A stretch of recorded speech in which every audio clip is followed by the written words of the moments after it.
8 de la mañana con 35 minutos, 8 con 35 minutos en Punto Noticias. Saludamos ya al doctor Marcelo Espinel, director del Observatorio Legislativo de la Fundación Ciudadanía y Desarrollo, que se encuentra con nosotros de manera presencial, en vivo y en directo desde nuestros estudios. ¿Cómo está, Marcelo? Buenos días, bienvenido. Le acompañamos a Alexis Moncayo, quien le habla, Licenia Espinel. Se presentó hace poco un informe respecto a la transparencia en la Asamblea Nacional. ¿Cómo avanzan las políticas de transparencia? ¿Existen las mismas? Con todas estas dificultades que hemos visto en los últimos días, si nos queda la duda, ¿no? ¿Cómo está el tema de la transparencia al interior de la Asamblea Nacional? Buenos días, bienvenido. Licenia, muy buenos días. Alexis, muy buenos días. Un cordial y caluroso saludo a su distinguida audiencia. Precisamente el Observatorio Legislativo viene haciendo un seguimiento a las actividades de la Asamblea Nacional desde el año 2011 y hace pocos días emitimos un informe que pretende evaluar los niveles de transparencia de la Asamblea Nacional, pero en esta ocasión no acorde a estándares internacionales, sino a la propia normativa emitida por la Asamblea Nacional, a las últimas reformas a la Ley Orgánica de la Función Legislativa, pero también al Reglamento de Parlamento Abierto, para ver si es que la Asamblea Nacional, que es el órgano que emite las leyes que todos los ecuatorianos debemos cumplir, es capaz de cumplir con sus propias leyes. Y la sorpresa, ¿cuál fue? Que casi la mitad de la información que produce y custodia la Asamblea Nacional es opaca para los ciudadanos, es opaca para los medios de comunicación. No podemos conocer qué es lo que realmente está haciendo la Asamblea Nacional. Información, bienvenido Marcelo, qué gusto tenerte acá de forma presencial. Información que se reproduce y se publica ¿en dónde? ¿En la web de la Asamblea, en las redes sociales, en qué plataformas o sistemas? Precisamente a inicios del año 2021 se aprobó un reglamento de Parlamento Abierto, que implicaba que la Asamblea Nacional implemente un nuevo modelo de gestión que garantice mayor transparencia, mayor participación ciudadana, mayor colaboración y control social, así como también políticas de integridad. Y ahí se determinó que la Asamblea Nacional tiene que implementar modificaciones en su plataforma web actual, pero también implementar un portal de Parlamento Abierto para transparentar nueva información a la ciudadanía. Ha pasado que ya 9 meses del actual periodo legislativo y esto no se ha cumplido. ¿Por qué no se cumple? Si la propia Asamblea es la que, como usted dijo, es la que elabora las leyes que todos debemos cumplir, ¿por qué esta institución del Estado no la cumple? Y eso se puede evidenciar incluso en cosas pequeñitas. Yo recuerdo hace algunos meses que hubo un escándalo por el tema de los viáticos de la presidenta de la Asamblea Nacional, y si usted ahora trata de ingresar a la página web de la Asamblea y averiguar el tema de los viáticos, ya no están. Ya desaparecieron, o sea, desde que hubo el escándalo del spa, de los masajes, etcétera, etcétera, ahora usted no puede encontrar ese tema, por ejemplo. ¿Por qué la propia Asamblea no cumple con la normativa? La misma pregunta le venimos realizando a la presidenta Guadalupe Llori hace 9 meses atrás. ¿Por qué no se cumple con la propia Ley Orgánica de la Función Legislativa desde la cabeza? Existe información que deberían transparentar los 137 asambleístas de acuerdo a este reglamento.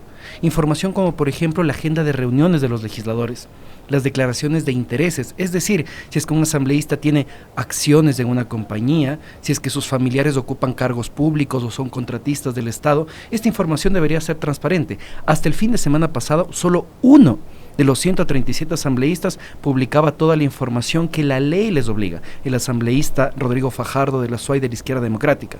No hay más asambleístas que cumplan al 100% con esta obligación, empezando por la presidenta de la Asamblea Nacional. Fernando Villavicencio, que es el fiscalizador por excelencia que tiene este país. De hecho, él publica casi todos los ítems que establece el reglamento. Lo que no hemos visto hasta el momento es la agenda de reuniones. La semana pasada se acercó al Observatorio Legislativo una comunicación indicando que ya se está publicando su declaración de intereses, por ejemplo.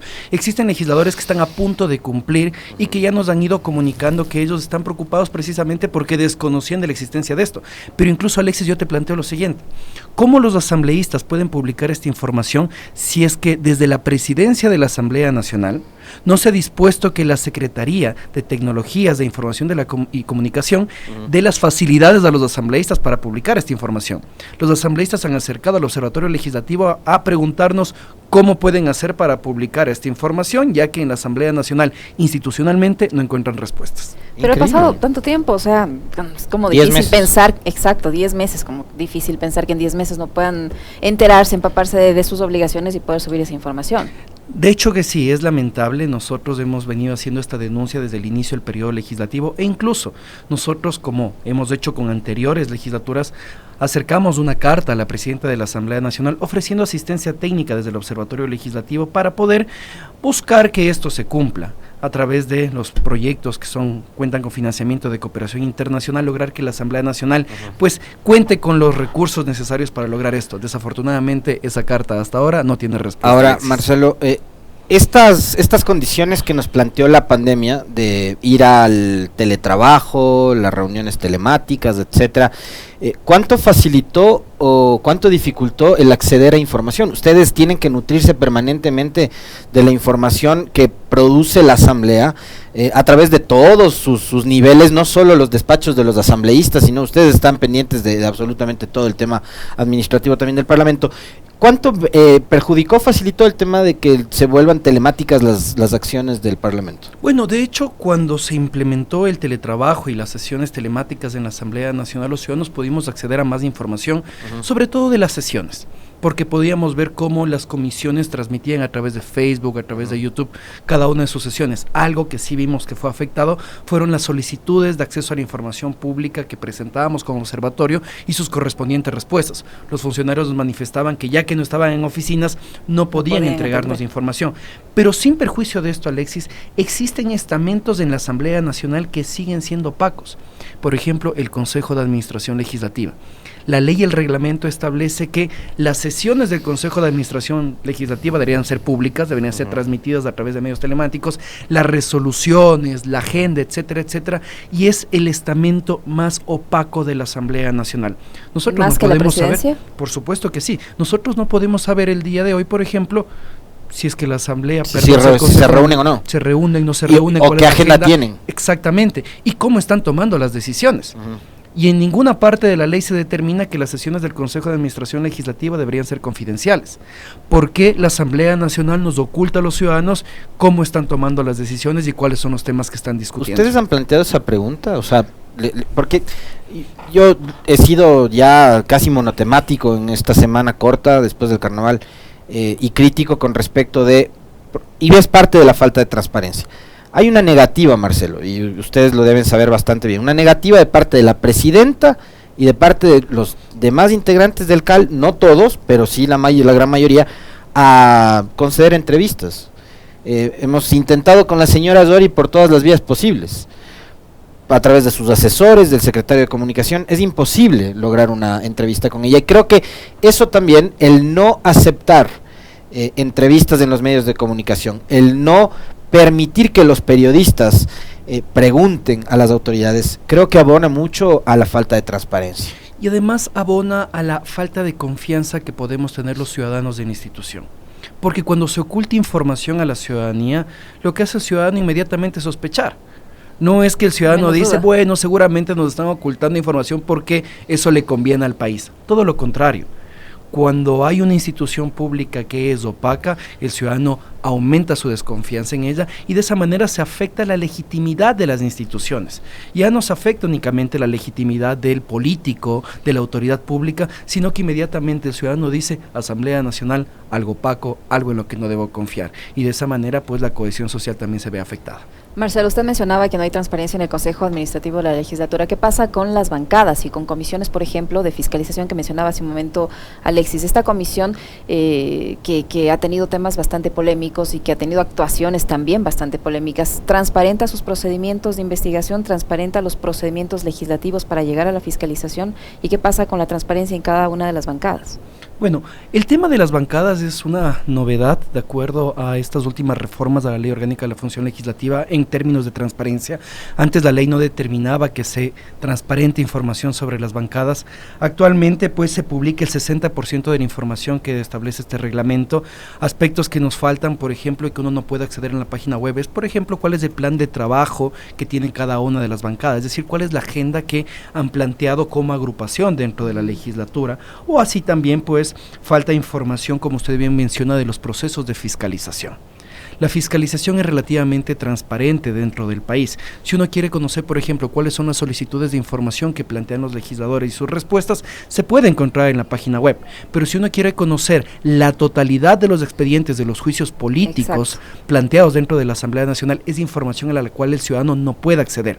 Nosotros hemos presentado solicitudes de acceso a la información pública y realmente es un dolor de cabeza tratar de obtener esto. En muchas ocasiones nos dicen que la información es excesiva, que no nos la pueden entregar, que el tema aún está en discusión, etcétera, etcétera. Ojo, esto no es un tema únicamente de esta legislatura. En los últimos 10 años siempre ha sido un reto obtener información al respecto de los procesos de fiscalización. Pero es esa información que los ciudadanos sí deberían acceder, o sea, sí deberían poder acceder. No es que hay un impedimento legal para que los ciudadanos puedan obtener esta información. Y le pregunto esto porque en las sesiones de la Comisión de Fiscalización, por ejemplo, ahí se muestran documentos aparentemente que podrían convertirse en pruebas de estos procesos, pero cuando uno trata de buscarlos, no están. Y la ley es clara, tanto la ley de transparencia como la ley orgánica de la función legislativa determina qué información es confidencial y qué información es reservada. Y en ningún momento se establece que los procesos de enjuiciamiento político, los procesos de fiscalización a cargo de la Asamblea Nacional son catalogados como reservados o confidenciales. Es información que debería ser conocida por toda la ciudadanía y pues esperemos que la Asamblea Nacional, ya sea a través de cada uno de sus integrantes, por ejemplo el presidente de la Comisión de Fiscalización o a través de la presidenta de la Asamblea Nacional, entreguen esta información de forma oportuna a la ciudadanía y a los medios de comunicación. Marcelo, este informe del Observatorio Legislativo que ustedes han producido es súper pertinente y llega en un momento realmente caótico que está viviendo la Asamblea. Hace pocos minutos nada más conversábamos con el ex asambleísta Henry Cucalón sobre la situación, la coyuntura. En realidad la política, vivimos un ambiente político bastante enrarecido, mucho más polarizado todavía de lo que ya estaba. No vamos a tapar el sol con un dedo. En este país hemos estado polarizados desde hace muchísimo tiempo, pero hoy esa polarización se está viviendo con una mayor profundidad, y yo lo veo con mucha preocupación porque sigo insistiendo en lo mismo. En el medio estamos los ciudadanos y también esa democracia tan frágil que es la que tenemos y que creo yo debemos cuidarla, porque yo lo que menos que quisiera es llegar a un régimen autoritario, dictatorial y demás, ¿no?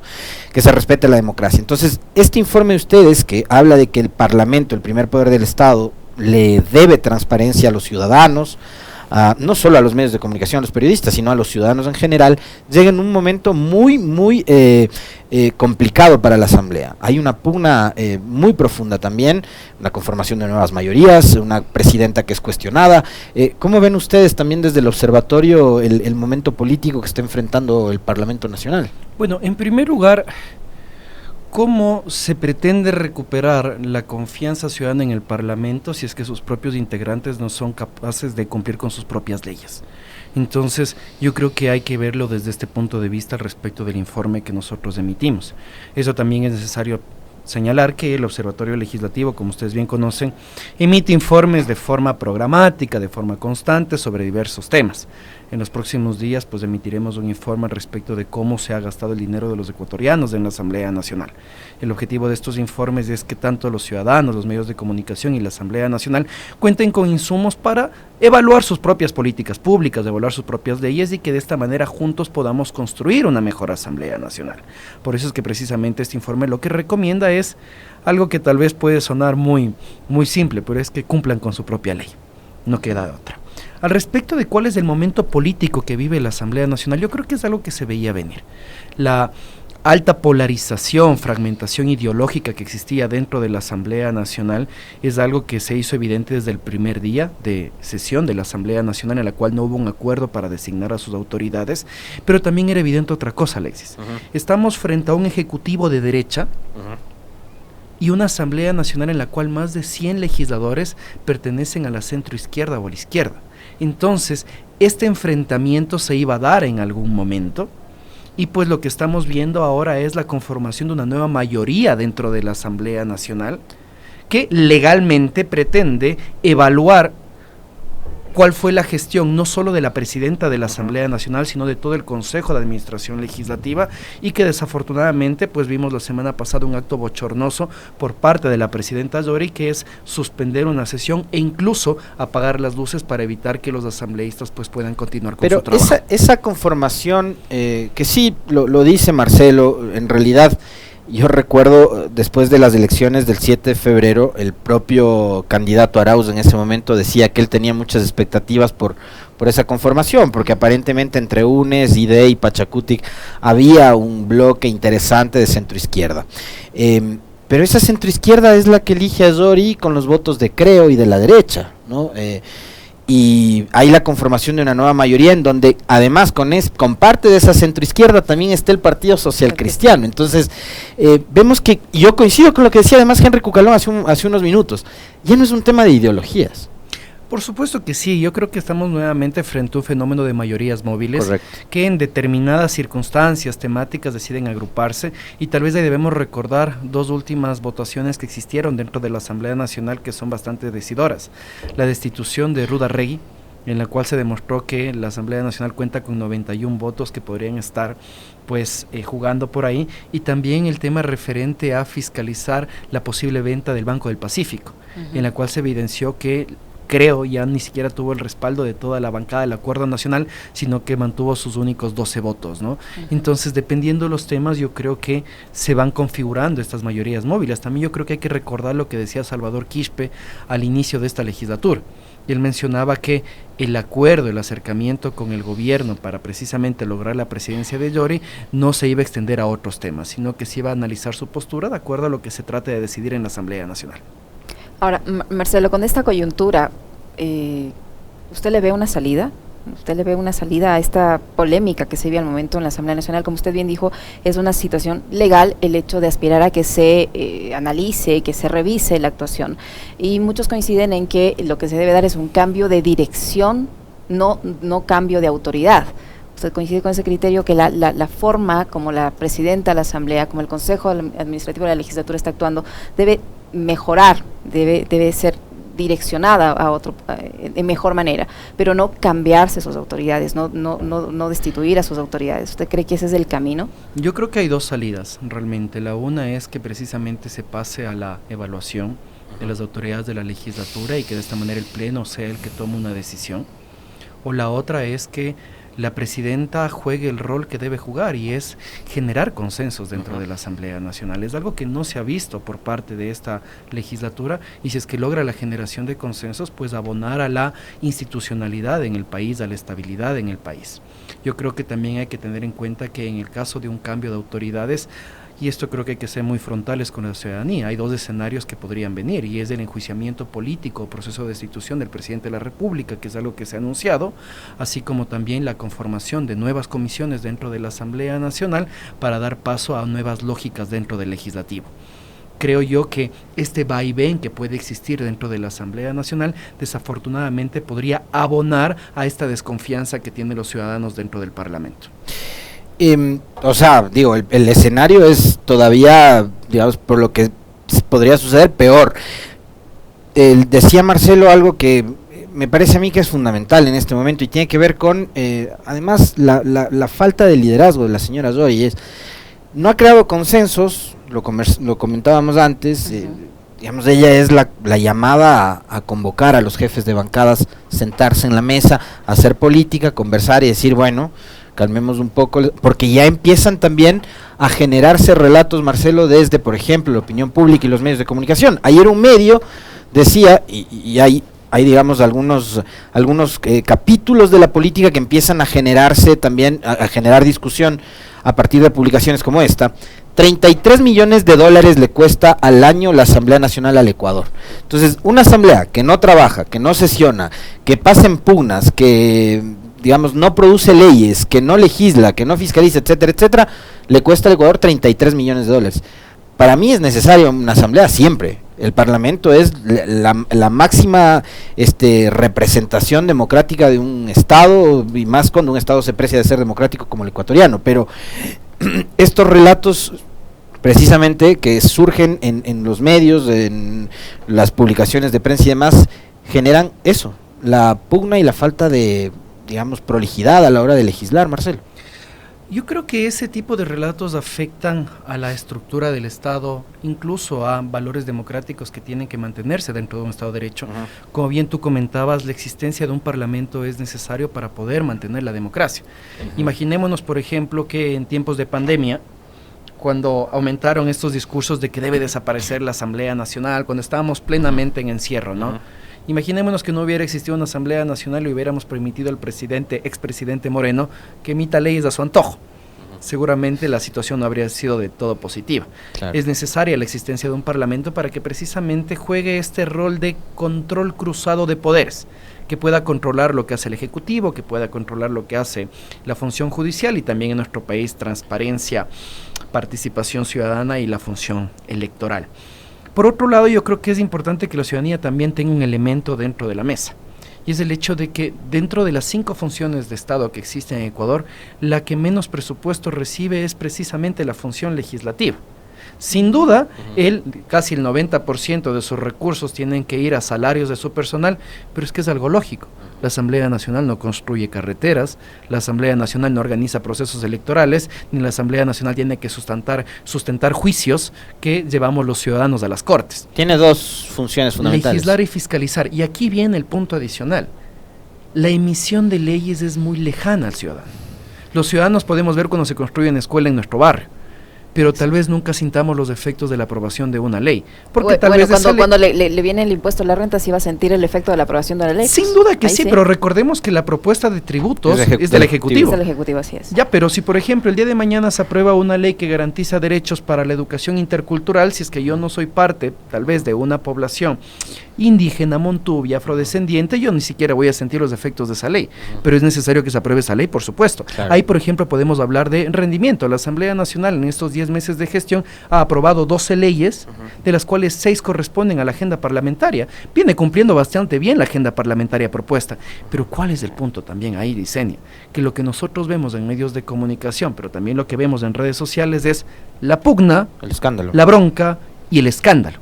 Y eso también implica el hecho de que si es que la Asamblea Nacional no transparenta adecuadamente qué es lo que hace, lo que vemos los ciudadanos es lo negativo. Pero es que, a ver, si tenemos una presidenta que usa sus redes sociales para tildarles de asquerosos a sus compañeros de bancada y no decir lo que dice el doctor Espinel, señores, en estos 10 meses hemos aprobado 12 leyes, o sea, ¿qué comunica la presidenta? Por supuesto. ¿Cuándo comunica? Pero tiene un canal de televisión, tiene una radio. Y ese punto iba a ir. ¿Cómo no comunica 12 leyes? Yo creo que hay aspectos positivos que se han dejado de lado en las últimas administraciones de la legislatura. Recordemos que en el periodo 2013-2017 fue cuando más se invirtió en los medios legislativos. Un canal de la Asamblea Nacional, una radio de la Asamblea Nacional, e incluso este bus que circulaba por todo el país indicando a los niños cuál era la importancia y las actividades de la Asamblea Nacional. Si es que ese tipo de actividades comunicacionales no son fortalecidas y se dejan de lado, lo que nuevamente hacemos los ciudadanos es volver al fenómeno de la desinformación y desconfiar de las instituciones. Pero ahí tenemos en contrapartida el escrache al gasto público. Los medios de la Asamblea no son de la Asamblea, son medios públicos, como este que es medios público, pero como somos medios públicos, sufrimos ataques. Entonces te atacan porque se destina tal cantidad de recursos para este medio. Hasta hace 4 años atrás, Marcelo, no tenía cámaras, no tenía transmisión en redes sociales. Hoy este medio tiene un transmisor nuevo. Después de 20 años se renovó un transmisor en esta emisora. Hay cosas que hay que cambiar y que hay que renovar, pero como es medio público, hay que escracharle, hay que cuestionarle, hay que observarle, hay que decir que no se invierte, que se gasta. Entonces también tenemos, y eso, ¿quién genera? Genera la prensa privada. Pero ahí yo lo que creo, y tal vez salíamos un poquito del tema, sin embargo es importantísimo, la importancia de mantenerse como un medio público y no un medio gubernamental. El medio público precisamente lo que tiene que hacer es informar a la ciudadanía sobre las actuaciones del Estado y no sobre las actuaciones de determinado gobernante, para que de esta manera el ciudadano pueda tener información objetiva que le permita contrastar con aquello que se difunde dentro de un medio privado, y de esa manera pues fortalecer la libertad de expresión y prensa que debe existir en un país. Correcto. Marcelo, estamos por terminar, ya nos queda un minutito. Yo sí quisiera que nos adelante un poquito de ese informe económico que dice que van a presentar la próxima semana sobre los gastos de la Asamblea Nacional. Sí, precisamente lo que se trata de evidenciar en ese informe es a qué destina la Asamblea Nacional su presupuesto. como ya les comentaba hace un momento, más del 80% del presupuesto de la Asamblea Nacional precisamente se va en salarios y remuneraciones. Hay que recordar que la Asamblea Nacional no solo está integrado por 137 asambleístas, sino que cada asambleísta tiene un equipo de asesores y asistentes, pero también existen funcionarios legislativos. De carrera. Exactamente, de carrera, que son aquellos que integran las distintas dependencias de la Asamblea Nacional. Un dato que es importantísimo y que se va a poder visualizar en ese informe es cuánto gasta la Asamblea Nacional en viajes y viáticos tanto de los integrantes como me refiero de los asambleístas, como de los funcionarios, para evidenciar si es que estos gastos que se realizan en viajes y viáticos son realmente consecuentes con los resultados que ha tenido la Asamblea Nacional y si, por ejemplo, un viaje a determinada sesión, actividad o territorio era o no era pertinente. Vamos a estar pendientes de ese informe. Bueno, lo que siempre nos pedían de la Asamblea Nacional era que solo hacíamos análisis con datos y que los datos no reflejaban adecuadamente el accionar legislativo, pues ya estamos haciendo análisis cualitativo. Y una cosita adicional que sí quisiera antes de cerrar, ya se nos acabó el tiempo, ya nos vamos. ¿Por qué? Porque también me parece que tratan de denostar por el tema de los salarios. Me parece que es injusto. Yo creo que un servidor público que hace bien su trabajo tiene que ser bien remunerado. Ministro de Estado, para ser ministro, deja un montón de actividades privadas que tiene que atender para dedicarse a lo público. En el caso de un asambleísta pasa exactamente lo mismo. Rapidísimo, Marcelo, en relación con parlamentos de la región, los salarios de los diputados de los asambleístas ecuatorianos, ¿en qué rango están? No tengo el dato en este momento, sin embargo, pues existe prácticamente un promedio a nivel regional. Ecuador no está dentro de los salarios más altos y también hay que considerar que existen distintas lógicas. Por ejemplo, existen países como Chile en el cual el legislador no cuenta con un número determinado de asesores, sino que tiene una remuneración mucho más alta y de esa remuneración decide a cuántos asesores o asistentes contratar y con qué salario. Entonces existen lógicas que son distintas. Hay otros parlamentos en los cuales se gana por dietas, por sesiones. Hay un caso que es interesante en Colombia, donde sí funciona, por ejemplo, el hecho de que los asambleístas o los diputados, en este caso, y senadores, ganan por sesión asistida.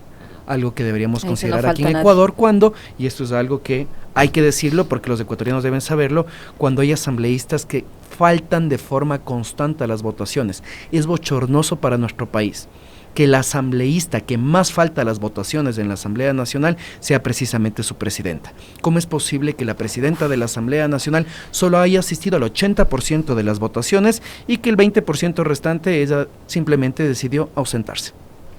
Interesante, muchísimas gracias, doctor Marcelo Espinel, que nos acompañó, director del Observatorio Legislativo de la Fundación Ciudadanía y Desarrollo. Muy amable, muchísimas gracias.